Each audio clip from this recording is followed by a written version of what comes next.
The American deserts, for me, one of the most inspiring yet extreme landscapes on the planet. Having rode some 300 miles of it crossing America on Route 66, I've yearned to return, to properly explore this vast wilderness. A wilderness that has etched itself on my soul, and to come back is for me a dream come true. I've planned a 1,500-mile route starting in Anaheim, California, heading out to the Joshua Tree National Park, up through Barstow and Ridgecrest to ride the infamous Death Valley, then to Pahrump and Vegas, heading south to Kingman, reuniting with Route 66 to Seligman, and down through Sedona to Journey's End in Casa Grande, just south of Phoenix in Arizona. A route that I hope will qualify as one of the world's greatest motorcycle rides. But before I do any of it, I've come here to Lifestyle Cycles in Anaheim, southeast of LA, to pick up my bike that I've stashed here for a while. It's great to be reunited with my ludicrous Saxon chopper, a semi-custom Pro Street slice of American iron with 1600 cc's of power and a paint job that Picasso would have been proud of. Well, the first thing we got to do before we hit the desert is get the bike serviced. The last thing that you want is for a bike to break down in the middle of nowhere. It's a world of extremes really out there. It's really hot in the day and very, very cold at night. So the bike has to be prepared for really kind of all eventualities. Hopefully the only thing we won't see, hopefully, is rain. But it is November, so anything can happen. Well, while Mike finishes off, I'm just going to show you the most incredible toy shop next door.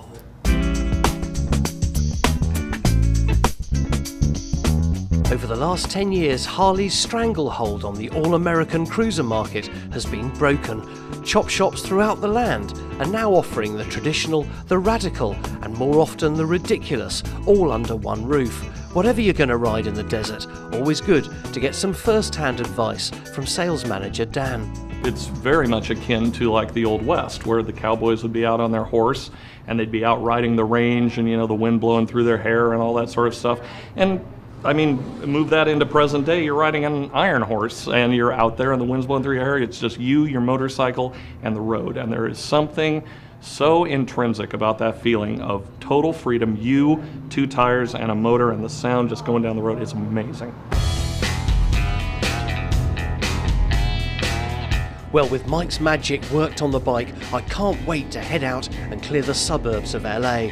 As we pick up Interstate 60, heading out to 29 Palms, I suddenly realise to my horror that it's Friday night and the world and his SUV are leaving LA for the weekend.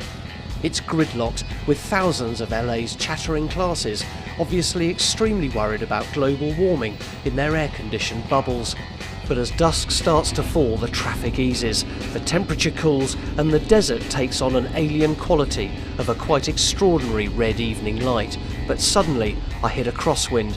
It's one of the worst I've ever experienced, but even as I battle to stay on the bike, I feel free, I feel scared, I feel exhilarated, but most importantly, I feel alive. As the wind eases, I'm treated to an utterly spectacular sunset, and I realise why I've come back. Oh wow, that was a ride of extremes. The wind coming down the valley nearly knocked me off actually. If I'd been on a big high chop rather than a Pro Street chop, I think I'd have been in the bushes. Well, we're not making it to 29 Palms tonight. We decided to call it an evening. It's getting dark. It's not too cold actually now we're over the mountain pass, but we're trying to get a bed for the night here at the Yucca Inn. The Yucca Inn is typical of desert motels, with its thrillingly eccentric choice of cuisine. Here, in the middle of the desert, in this weird motel, is a sushi bar. And that's what the desert is all about. It's all about really strange, odd things. Okay, things that you just wouldn't expect. There's a sushi bar in the desert, it just doesn't make sense, does it?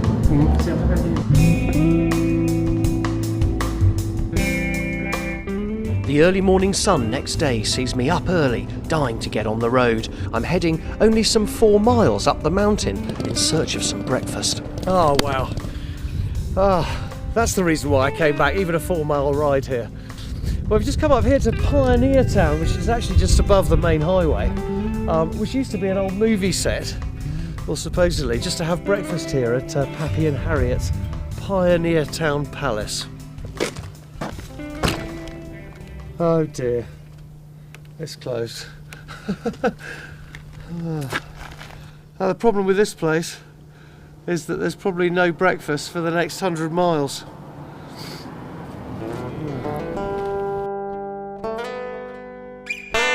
Pioneer Town may not have any breakfast, but it does have a movie set. Just behind the restaurant is a fully restored western town, complete with saloon, bank and gunsmiths. This place was built in 1946 to shoot hundreds of western movies, like The Cisco Kid, Range Rider and Buffalo Bill, but now is a tourist attraction, and luckily enough for me, the accommodation for the movie stars has been converted into a motel, which serves breakfast. Well, things are looking up, even though the restaurant was closed. Just by the film set is a little motel here, and the food's fantastic, so a little bit of breakfast. Things are heating up a bit. It was a little bit chilly this morning, but it's what, 25 past 11? Well, it's probably about 75 degrees and it's November. How lovely. I've only been in the desert some 24 hours, and as I finish my breakfast, my first real encounter with the locals underlines its eccentricity. This guy is a yodeling Jehovah's Witness. Check him out. That's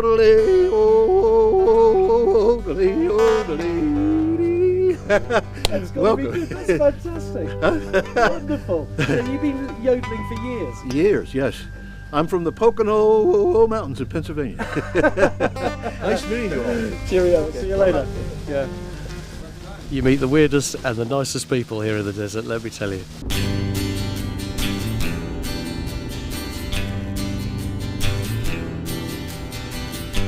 The A road out of Pioneer Town is an utter joy. Long sweeping bends under an unending steel blue sky.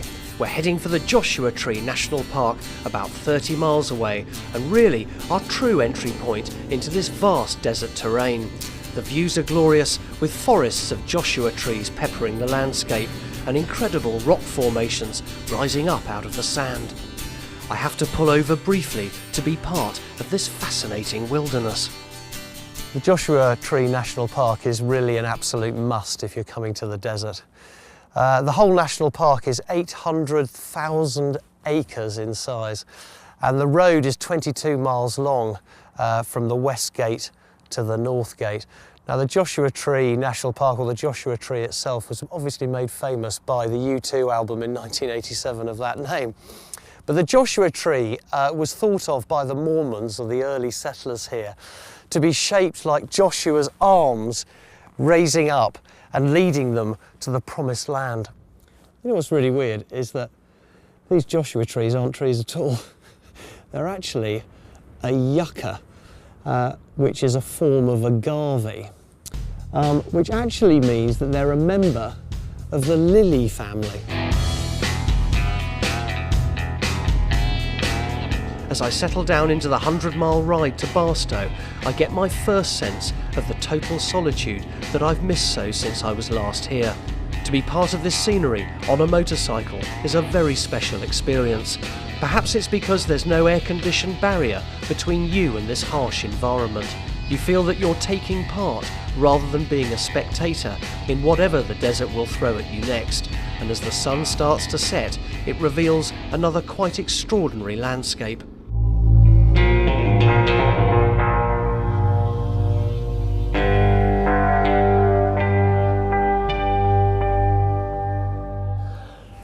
God, I just had to stop here on the way to Barstow. This is just a surreal landscape. It's sort of like being on another planet. These are obviously salt flats made by, I guess, a sea that once was here. All I do know is that landscape like this is unbelievable. As the sun goes down over the mountains, I'm treated to one of the most memorable sunsets I've ever been privileged to witness. Well, for every up on a motorcycle, there's a down, and the ride into Barstow at night is cold. The desert can freeze at this time of year, and it must be close to that now. But it can't quell my memories of such an incredible day's riding. Well, what an amazing day we've had. Now, we've made it under the cover of darkness to Barstow, which was a very prosperous little town with Route 66 running through it, and it still is thriving. But its heyday was when Route 66 was the main thoroughfare from east to west. And this is the Route 66 Motel. It's a little neon-lit homage to the heyday of the Mother Road. Even the likes of Marilyn Monroe and Sammy Davis Jr. have partaken in its hospitality. I thought I'd just show you a room. And these are all original, really. Obviously, I mean, they've been maintained and things, but check this bed out. It's so 60s and kitsch. And that's what I love about sort of Route 66 stuff and all that kind of thing. It's all so kitsch and lovely and neon and things. Best part about this is it's £20 a night. After a very agreeable night, we're off on the 58 out of Barstow, joining up with the 395 north for about 80 miles, heading for Ridgecrest. This really is the start of our northward journey to enter Death Valley. As I get caught in the downdraft of countless 18-wheelers, the desert takes on another dimension. Everything here is vast: the trucks, the skies and the trains. These things can be up to a mile long, so waiting at the level crossing can be slightly frustrating. Eventually we hit Ridgecrest for some well-earned breakfast. Ridgecrest is a weird place. The town services the US Ordnance Test Centre out in China Lake. This is no man's land, and the people you meet just add to that emptiness. You're a state licensed assassin. Yeah, I assassinate cows, pigs, goats, sheep. I don't have a card with me. So you're a slaughter man? Yeah. That's what it is? Yeah, I do that on weekends. So at the weekends, most people go out and relax. You go out and slaughter? Slaughter, yeah. Do the cows know what's going on or not? Sometimes I think they do. Pigs and everything, they're constantly moving their heads, so you got to be really fast and drop them with one shot, because I don't like to hear them squeal. And my philosophy is one shot, one kill. My God. I've never met a slaughter man before. I think I might go vegetarian. As I leave Ridgecrest, still mulling over my David Lynch moment with Slaughterman Carl, it's getting really hot. The 395 is long, straight and unmemorable, save for the railroad running alongside. But I'm just happy to be in my own world, so I hang back from the biker ahead. I really only like riding alone, and after my chat with Carl, I feel slightly unusual. They say that long-term solitude brings serenity, and right now I quite fancy giving it a try. But I'm distracted from my uncertainties as I ride into an industrial wasteland. The sheer size of it brings me back to reality. Perhaps I've ridden to another planet. I've just had to stop here. This is Trona, and it is complete desolation. Oh God. What's really odd is this planet called Trona has a smoothie bar and nothing else. Tony's sorting out our smoothies. What's it like to live here? It's not bad actually. It's a pleasant town, quiet, you know, nice little pleasant neighborhood. So You can always, unlike England, you can always guarantee to have good weather for your barbecue when your friends come round, right? Oh yeah, always guarantee on that. I mean, this is November, okay, and it's hot for me. This is cold for us. Is it? This is your winter? Yeah, it's pretty close. As close as we get to winter. In August, it can reach a peak about 125, 122 in the shade. That's not sunlight. You can fry an egg on the street. God, that's incredible. So everyone's told me, oh, Death Valley can go to 127, 130. That's in the shade.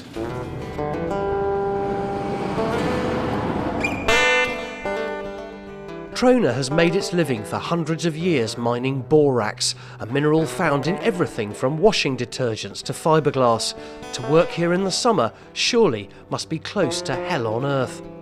As I leave Trona behind, I start to climb high into the mountains. Suddenly, as I drop down the other side, I'm confronted by one of the most awe-inspiring views in the Americas, one of the hottest, inhospitable, yet utterly mind-blowing landscapes on Earth, Death Valley. Well, this is quite incredible, isn't it? unbelievable view. If you want to get in touch with your humility and how small you are in this world, this is probably one of the best places to be. With my first glimpse of what riding there is to come, I'm straight back on the bike to descend the mountain and immerse myself in this alien environment.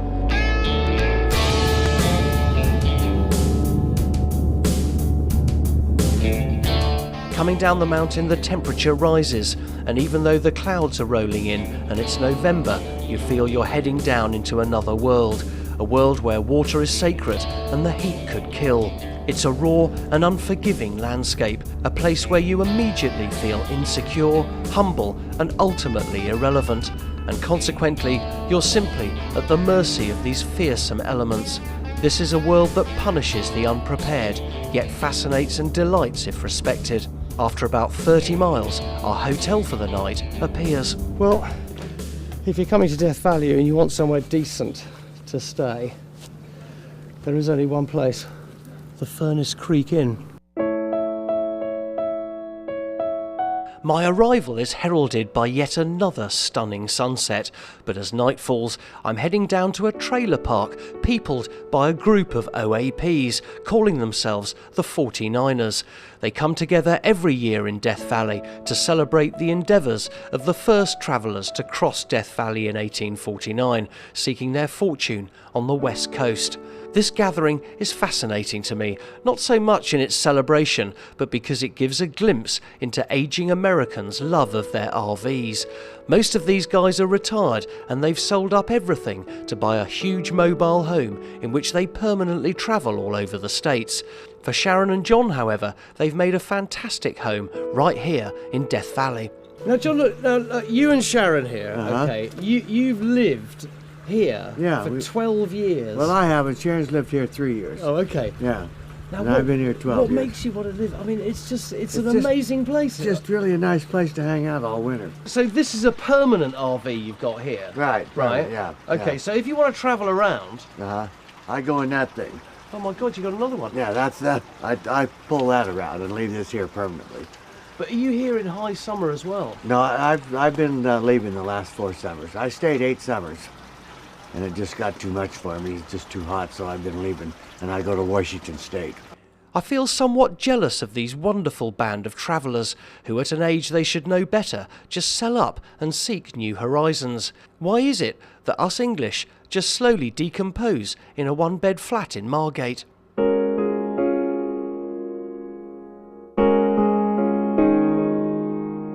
Well, you don't wake up to views like this very often from a hotel. Quite magical.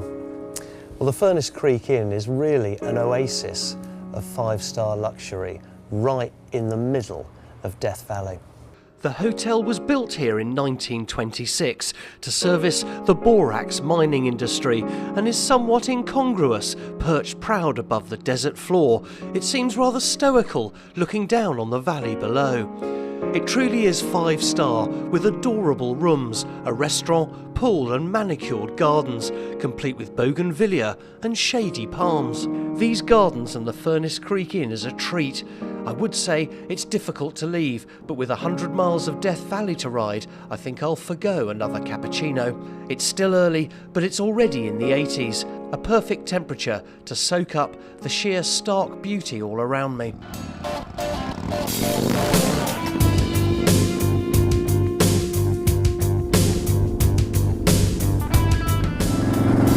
Riding Death Valley has to be a once-in-a-lifetime experience. This place is 5,000 square miles big, and it is surely one of the greatest motorcycle rides of the world.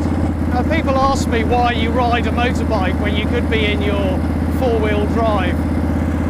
This is what you ride it for. Just being alone with your motorcycle in this amazing countryside. But it really is a place to emotionally lose yourself in. And just looking across at these mountains, being on this bike, it is total freedom. Just a mind-boggling experience. And I'm lucky to be alive.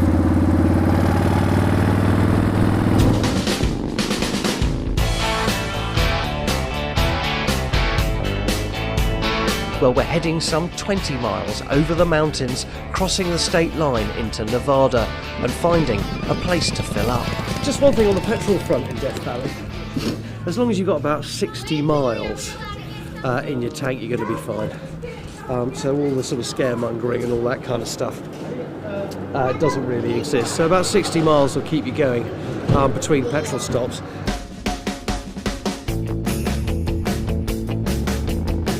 Pahrump is the first town to hit you as you ride into Nevada. Its slogan is the heart of the new Old West. Well, if the main street is anything to go by, I'm heading back east. It's a soulless place, tainted by signs that hint at its debauched legacy, that actually funded the expansion of the town here.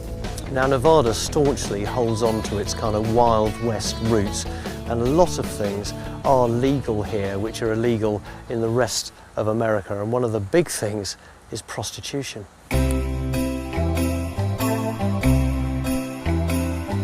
Prostitution actually built this town in the 30s when brothels were set up here to cater for the workers building the Hoover Dam. It's still burgeoning today, and the most famous brothel in town is the Chicken Ranch. Debbie's been the madame here for years. Nevada is the only state in the United States that has legalized prostitution. It's just something that the people of Nevada decided to allow probably 30, 40 years ago. And no other state has ventured into those waters to explore the option of having it. No one else has the guts to do what Nevadans did. You walk into a casino, smoke a cigarette, have some alcohol, gamble. When you win your money playing there, you bring it out here and, you know, you purchase some time with a beautiful lady. So there's a lot of openness and willingness to, allow people their freedom in Nevada. However you feel about legalised prostitution, the Chicken Ranch has been here for over 30 years, peddling its questionable services and facilities. Personally, if I'd had a big win in the casino, I think I'd probably respray the bike, but I guess there's no accounting for taste. On leaving Pahrump, the desert becomes like a Martian landscape, with an all-pervading red hue heralding another breathtaking sunset. The temperature is dropping like a stone, and it's got to be well below freezing. I'm making the 63-mile journey over the mountains and down into Vegas.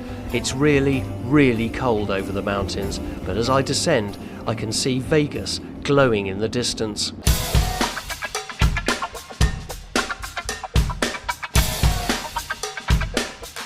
As I get closer, the cold recedes, but the freneticism of the traffic, the commercial glare of the neons, and the magnitude of the quite repulsive yet awe-inspiring architecture smacks me in the face with a slap of Western capitalism at its worst. This is Vegas in all its neon-lit glory. God save America. Well, what a culture shock this is. Welcome to Las Vegas. Architecturally, Las Vegas doesn't really have much history. If something's old, it gets blown up, literally, and they start again and build something very new. But culturally, Las Vegas does have a bit of a history, and it's really a history of, well, sin and debauchery, really. In the 60s, 70s and 80s, this was party town, and you could really do anything you wanted here. In the 90s, they tried to make it a really sort of family destination, but in the 21st century, it's now returned to Sin City. And what a den of iniquity it is. Gambling is everywhere. Men peddle flyers for girls who'll be in your room within 20 minutes. And garish placards abound, tempting you to partake in Vegas's never-ending nightlife. Vegas even makes Pahrump seem rather provincial and naive. This is matured, vintage sin, developed over decades. But if you're after a weekend that you probably won't ever remember if you do it properly, look no further than Vegas's main strip. This main strip here in Las Vegas is extraordinary, okay? Because all the neons, all the people going on, all the freneticism of it is all very well. But actually, if you get off this main strip, there's nothing there. This kind of place is just, well, it's like a movie set, really. And to me, absurd. My dislike for this place stems not so much from its naughtiness, but from what comes with it. The welcome seems as fake as the facades. People smile at you purely to relieve you of your money. For me, the all-pervasive feeling is that Vegas offers instant gratification at any price, with a smile that's as transient as the architecture. This place is a shock to the system, especially after days of solitude in the desert, so perhaps I may feel different about it in the morning.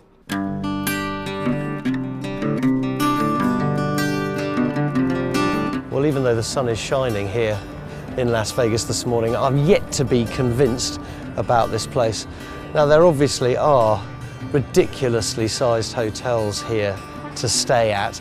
You can choose from the Mandalay Bay or the Bellagio, or here at the Luxor.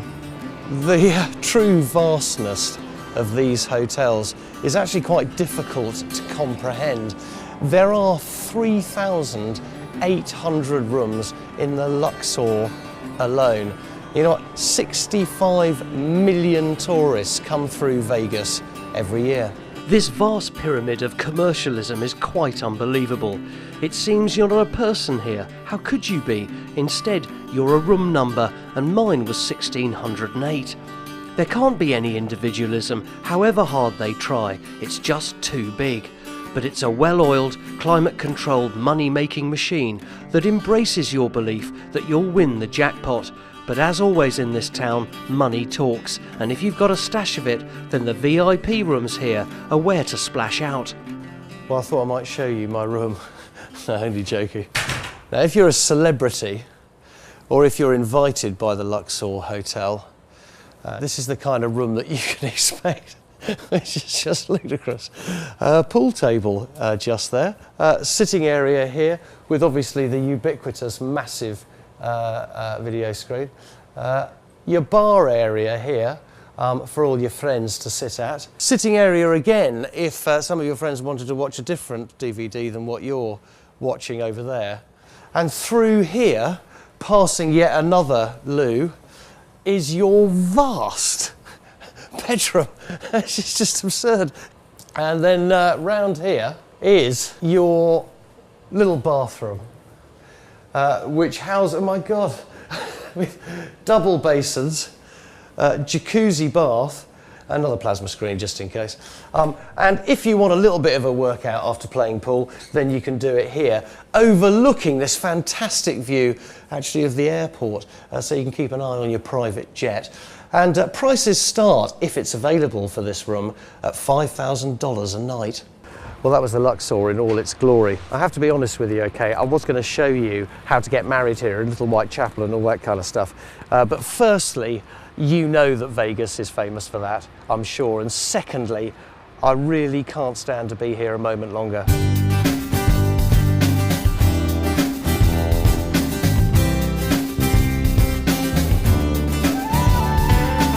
How utterly wonderful it is to get on the bike and head out of Vegas.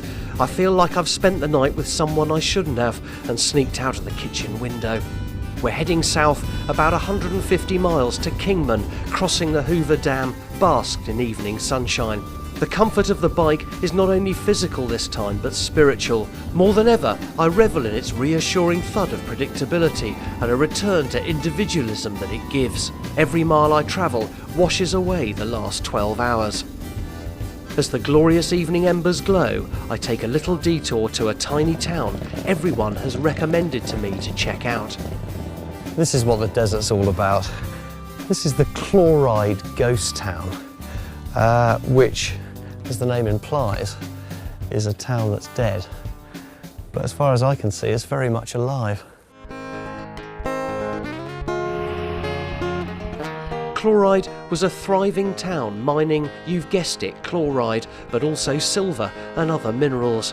Its Wild West feel is real, these houses are lived in, and the community, although small, is certainly here and thriving.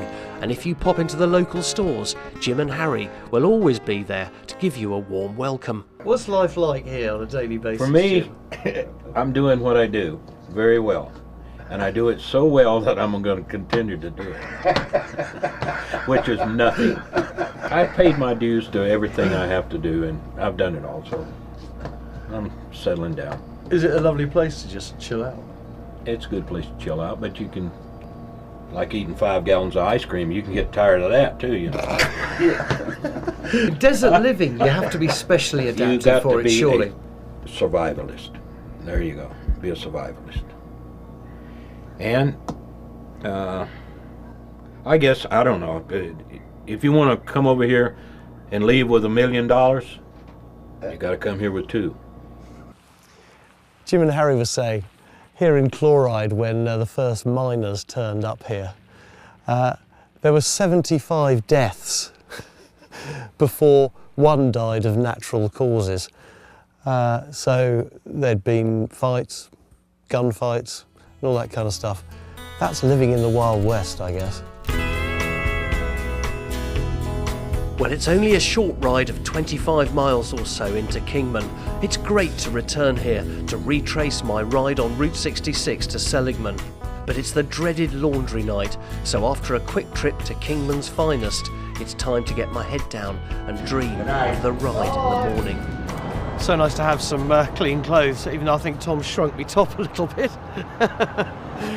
Well, Kingman is a town that grew up with the advent of Route 66, and we've come here specifically because of that road. Now, I was lucky enough about 3 years ago to ride the whole of Route 66, and the route here between Kingman and Seligman is probably some of the most spectacular scenery Route 66 has to offer.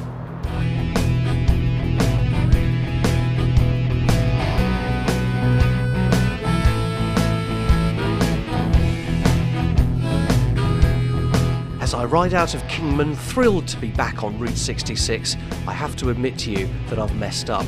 This isn't the most beautiful scenery on Route 66. I mean, it's lovely, but not the part of the route I wanted to show you. That's between Oatman further west and Kingman. Oh well, best laid plans and all that. Either way, this part has some fabulous character, all of its own. This is one of the most typical kind of stores or sites here on Route 66. It's called the Hackberry Stores. The Hackberry Stores is really indicative of the treasures you'll find all the way along the 3,000 miles of Route 66. It may seem touristy and kitsch, but the artefacts are genuine, and so is Hackberry's place in Route 66's history. The other thing about a historical oasis like Hackberry is it has a wonderful habit of attracting other bikers making their own pilgrimage on the Mother Road. Louis, you've actually done what I keep imploring people to do, which is hire a bike and go out into the deserts, haven't you? It's an amazing thing, yeah. I'm actually surprised. I haven't ridden a bike for 15 years. Pulled into the Harley dealer, said, look, I'd like to rent a bike, and they said, sure. It really is a sense of freedom. There's been times when I've, haven't seen a car. You can drive a straight stretch of road and you don't see anybody. That's amazing. Like I said, it's been a real experience for me. I've been enjoying it immensely. Will you come back? You bet.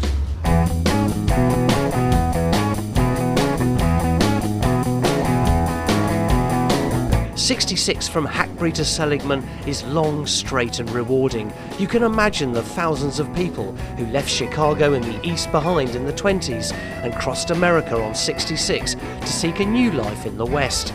America finally woke up to the historical legacy of Route 66 in the 90s and has now started to restore it, so now you can ride over 90% of the original road.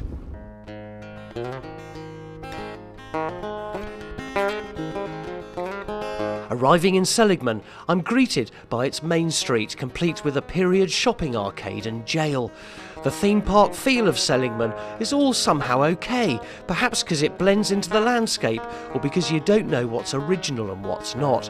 What's for sure though is Westside Lilo's Cafe is thriving, and I can see why. Well, bang goes my diet.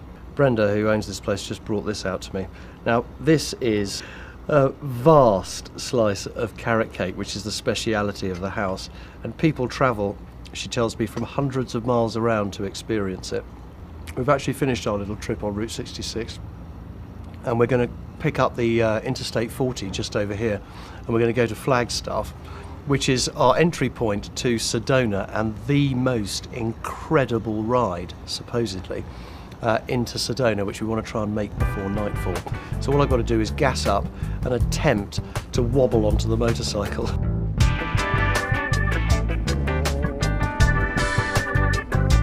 Interstate 40 down to Flagstaff is strangely soothing. There's obviously the odd obstacle in the way, but unlike British motorways, the road is sparsely populated and there's plenty of time to briefly take your eye off the road ahead, kick back and take in the views.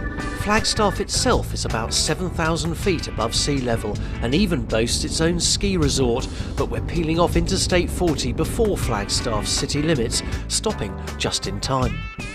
Well, I thought I'd just pull up here. We've made it off the 40 down on this road, which is the 89A to Sedona, and it's 23 miles of some of the most beautiful mountain roads available in Arizona. Now, it started at about 7,000 feet, so a little bit chilly, but as the sign says there, we're at 6,000. So let's see how it works out. I'm looking forward to it.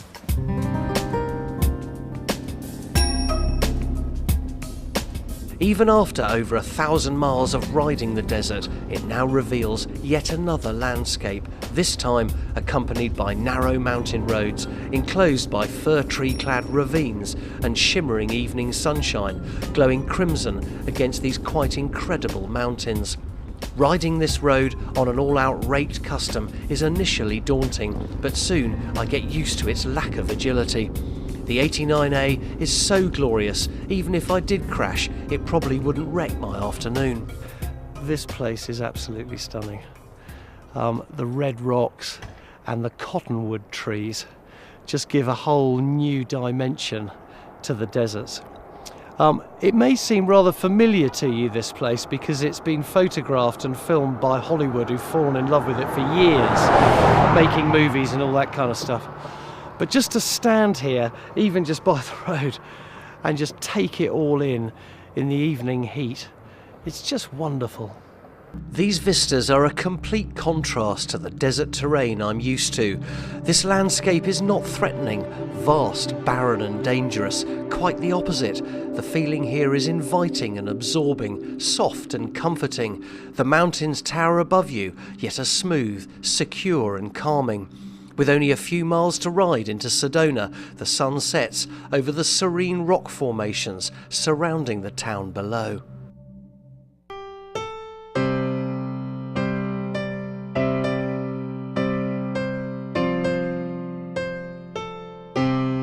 The view at first light from my room at the Sky Lodge Motel overlooking Sedona hasn't changed much since sunset. It's still breathtaking. The Sky Lodge itself is wooden and delightfully rustic with a certain Wild West charm. These rooms are about $160 for the night, so what's that, about £80 with the current exchange rate, so that's fantastic value. Now we're going to Prescott today on, I'm promised, some beautiful roads, but first I'm going to get spiritually enlightened. Although Sedona has been here since the 19th century, it wasn't until the 1980s that the discovery of energy vortexes given off by the mountains, rivers and cliffs surrounding it turned the town into a mecca for New Age therapies and fulfillment. I've come to Sedona to try this energy out for myself, and my guide is Angel Lightfeather. Well, she wouldn't be called Doreen, would she? I don't quite understand about the rocks and the vortexes. Right. What is a vortex? I describe it like this. If you imagine that you're holding a quartz crystal in your hand, how that feels. People have good feelings about having beautiful rocks like that. Well, imagine if the mountain was completely full of those crystals. Mm-hmm. How much energy that would emanate. So I think it has something to do with that, like they're gigantic geodes. This is an authentic stupa. It was done authentically. It's filled with thousands and thousands of prayer rolls. And people come from all over the world to come to this sacred place, and they walk around the stupa 3 times and make their prayers and their blessings or anything that they're praying for, or anyone they're praying for. And it's so intensified and magnified from being in the vortex energy. Well, I guess there's nothing for it but to give it a go. I have huge respect for places like this, but for the uninitiated like myself, my head's buzzing with the future rather than the now, and I find it difficult to focus on the proceedings. Well, after that experience, I'm trying not to say that I thought it was all drivel. I think actually it's all about what you want to believe or what you come here for. If you come here because you really are searching for some spiritual enlightenment, then I think fill your boots, really. I think you can get an awful lot from people like Angel. If you don't, and you perhaps live in the kind of sort of secular kind of world that I live in, I think you'd find this quite difficult to get your head round.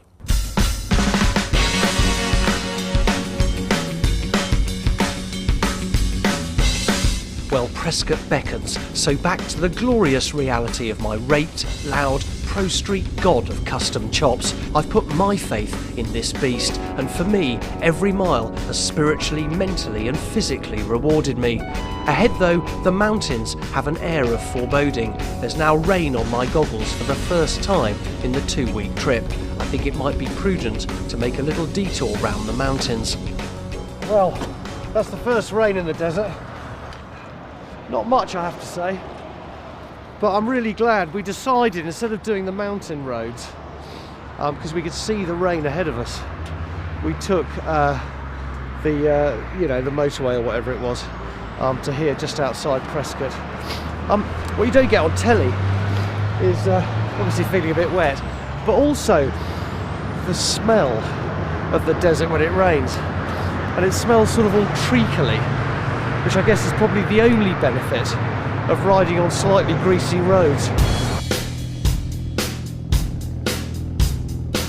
As we head through Prescott with its reputation for whiskey and the myriads of places to drink it in, the rain has gone, and I'm left with the most stunning ride through the mountains in the warm evening sunshine to Wickenburg, where tomorrow I'm going to swap 1600 horsepower for just one.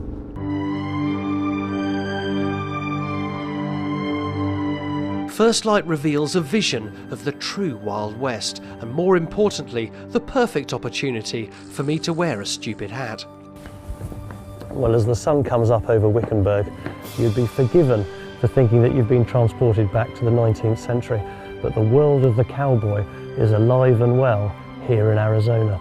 This is the KL Bar Ranch, and if you yearn to live life like a cowboy or just to experience the Wild West in its heyday, you've come to the right place. It's the definitive city slicker experience that can last for just a few days or a 2-week holiday. You spend the day riding out into the desert and the rest of the time getting over the exertion.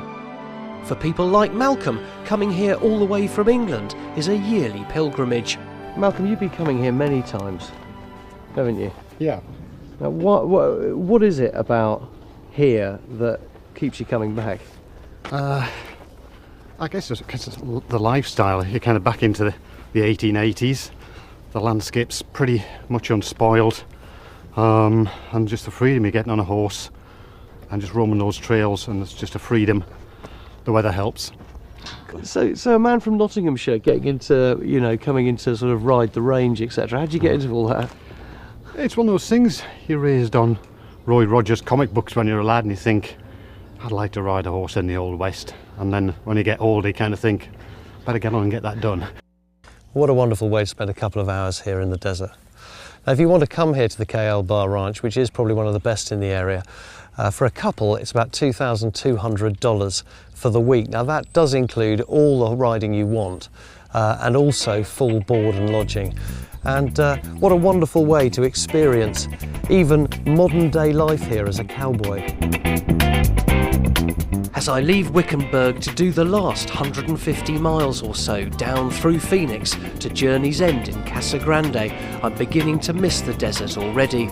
As I soak up yet another glorious road, complete with thousands of Western movie cactuses, I don't want this ride to end.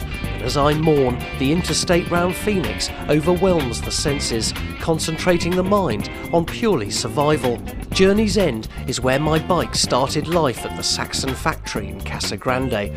Eventually, tired and emotional, the trip is suddenly complete. Wow, well, we've made it to Casa Grande after about 1,500 miles of the best fun, and I've brought my baby home. The Saxon factory is a hive of activity, with bikes being fettled in all stages of manufacture. For me, I'm too knackered to care, as all the work goes on around me. I have to admit, I'm absolutely exhausted. I think it's from relief of actually getting here safely. But also, it is tiring doing these 1,500 miles in the desert. But I have had the time of my life. I don't think there was any doubt in my mind, even before I set off, that this was going to be one of the world's greatest motorcycle rides. It qualifies because it has everything: the roads, the weather, the scenery, the solitude, optional sin, and as much serenity as you can handle. But most importantly, it can be yours in a 2-week trip. Hire a bike for about $2,000 and all the ever-changing facets of this quite unique landscape is yours for the riding. Would I come back? I don't think I want to leave.